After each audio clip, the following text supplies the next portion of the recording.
آیا موږ د میلې او تفریح هدفونه پیژنو؟ د میلې او تفریح اساسي هدفونه دا دي چې د جسمي او روحي آرامتیا اسباب انتخاب سي، تر څو د تیرې اونۍ ستړیاوې لرې سي او د نوې اونۍ لپاره تازه او نشیط سي. د دغو اهدافو د لاسته راوړلو لپاره مناسبه ده چې د خپلو وسایلو په ذریعه په آرامۍ سره پر لاره ولاړ سو، تر څو له یوې خوا د لارې له هوا،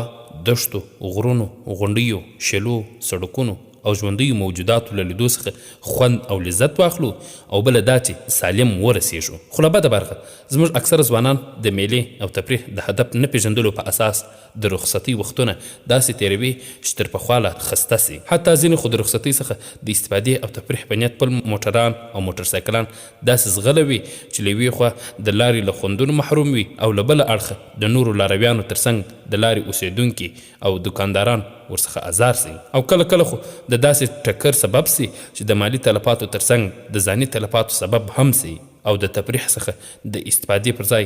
تفریح او میله د هغه د فامیل او نورو لپاره د غم سبب جوړ سي. نور د امنیتي اشخاصو او ارګانونو دا مسؤلیت دی چې د غیر قانوني سرعت او وسایلو چلولو مخه ونیسي. بل نوټ، د هرې کورنۍ مشران مکلفیت لري چې خپلو تر لاس لاندې کسانو ته تر هغه وخته د وسایلو چلولو اجازه ورنکړي چې د هغوی لخوا مطمئن نه وي.